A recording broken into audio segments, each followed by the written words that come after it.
देश 1947 में आजाद हुआ, बहुत शहादतें दी गई। महात्मा गांधी ने ग्राम स्वराज का निर्णय लिया, देश में एक लोकतांत्रिक व्यवस्था के इन शहीदों ने सपने देखे।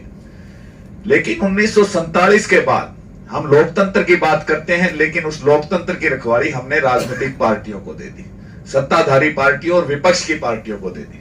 और आजकल पिछले 20-25 सालों से एक बात होती है, जब लोकतंत्र पर हमला होता है, हमारे अधिकारों पर हमला होता है, तो हम एक ही बात कहते हैं, विपक्ष कमजोर है।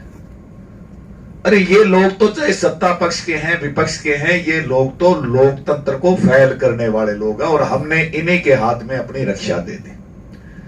तो इसलिए जो आज संगठन की बात चल रही है, आप विपक्ष को भूल जाएं।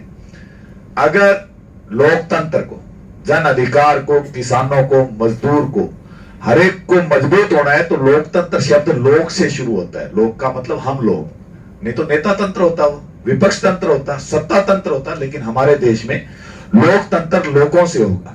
और लोग इतना अलग अलग भाषा की विविधता, हमारे देश में पहनावे की विविधता, तो वो एक तब हो सकता है जब एक संगठन ऐसा हो जो जम्मू कश्मीर से लेकर तमिलनाडु तक, राजस्थान से लेकर नागालैंड तक एक समान विचारधारा के लोग, जो भ्रष्टाचार को बर्दाश्त ना करें, जो देश में जहां भी अन्याय होता दिखे उनकी आत्मा बोले और वो चिल्लाए लोग। ऐसे लोग होंगे। अभी जैसे किसान आंदोलन की बातचीत हुई, बिल्कुल मैं भोपाल भाई की बात से सहमत हूं कि किसान संगठन तो देश के अंदर बहुत बड़ी संख्या में है, 5,500 के लगभग रजिस्टर्ड है। लेकिन हमारी पहुंच 1 जिला या 2 जिला स्तर पर है। आज देश के अंदर कोई भी ऐसा संगठन नहीं है जो ये दावा कर सके कि मैं राज्य स्तर पर आंदोलन का नेतृत्व कर सकता हूं। हम लोग क्योंकि नहीं कर पा रहे थे, इसीलिए जो हमारी 100-125 लोगों की कमेटी दिल्ली के अंदर बैठी, सभी ने तहसील जिला स्तर पर आंदोलन किए हुए थे और एकदम राष्ट्रीय आंदोलन। तो इसलिए संगठन की आवश्यकता इसलिए जरूरी है कि जैसे ही एक आवाज, चाहे वो रालेगढ़ सिद्धि से लगे, चाहे वो दिल्ली से लगे, आप लोग बहुत क्रांतिकारी हो। और जो एकता की बात होती है, कम ज्यादा संख्या नहीं होती। कोई भी संगठन है वो शुरुआत एक विचार से होगा और विचार शुद्ध होना चाहिए। और जहां तक अन्ना जी ने या बहन कल्पना ईमानदार, भोपाल जी, जगबीर जी, जो भी मेरे सामने साथी बैठे हैं, सभी चुने हुए हैं। आंदोलन कर लो आप देश में कितना भी बड़ा, लेकिन उसके पीछे विचार शुद्ध नहीं है तो वो जीत भी शुद्ध नहीं होगी। उसके पीछे पर्सनल राजनीतिक भावनाएं हैं तो वो आंदोलन भी दागदार हो जाता है। इसलिए आप लोगों को चुना गया है कि आप लोग देश के अंदर ऐसी क्रांति लाएं, आंदोलन भी करेंगे, हम लोकतंत्र की रक्षा भी करेंगे, लेकिन लोग आपने बड़े ध्यान से चुनने हैं। क्योंकि बहुत बड़ा एक आंदोलन कुछ स्वार्थी लोगों के कारण हम लोग उसको दागदार कर देते हैं और लोकतंत्र को बचाने वाले लोग ही लोकतंत्र को बेचने का दाग हमारे ऊपर लग जाता है, जैसे लगे हैं भूतपूर्व काल में। तो इसलिए साथियों, आप में अपार शक्ति है। कोई ये ना माने कि मैं अपने स्टेट में आया हुआ, मैं जिले तक जानता हूं, तहसील तक। इंसान ही एक ऐसा जीव है जिसकी शक्ति की कोई गुंजाइश नहीं है। वो महात्मा गांधी भी है, वो भगत सिंह भी है, वो विवेकानंद भी है, वो अन्ना हजारे भी है। जन्म वो एक बेटे के रूप में, बेटी के रूप में लेता है, लेकिन वो अपने अंदर एनर्जी का कितना इस्तेमाल कर सकता है।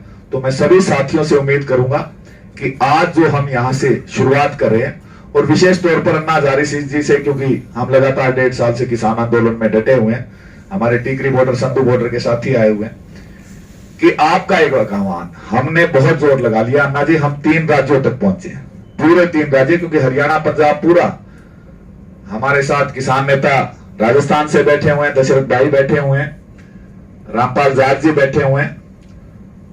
25 पैसे राजस्थान और 25 पैसे यूपी, यानी हम 2.5 पूरे नहीं हुए। लेकिन अगर आप किसान आंदोलन के समर्थन में बयान देते हैं या लीड करते हैं, तो निश्चित तौर पर दक्षिण भारत, मध्य भारत और पूर्वोत्तर के पूरे देश के किसान जो है एक उम्मीद के साथ ही सब किसान आंदोलन के साथ जुटेंगे और हमारी जीत सुनिश्चित हो। उससे संगठन में भी आज पूरे देश का किसान एक ही बात कहता है कि कुशल नेतृत्व नहीं है। यानी नेतृत्व की क्षमता भी तो सभी इंसानों में नहीं हो सकती। नेता, सेनापति बनना कोशिश हम सभी लोग करते हैं, लेकिन वो गुण जो है, जिस प्रकार हीरा तराश के बनाया जाता है, तो जिसने अपना जीवन लगातार आंदोलनों में लगाया, यदि ऐसे व्यक्तित्व हमारे देश के अंदर आज मौजूद है और वो इनका प्रभाव इतना है, सेहत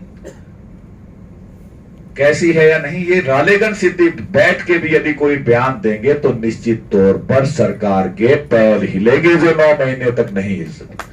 तो हम पूरे देश के किसानों की तरफ से अन्ना हजारे जी से निवेदन करेंगे कि वो निश्चित तौर पर हमें दिशा दिखाएं, क्योंकि देश का सबसे बड़ा आंदोलन है। अगर आप किसान हार गया तो आने वाले बहुत से सालों तक आंदोलन नहीं हो पाएंगे। तो इसे जीत की तरफ बढ़ाने के लिए सहयोग की अपील करेंगे। आप सभी साथी यहाँ आए, आप सबका बहुत बहुत धन्यवाद।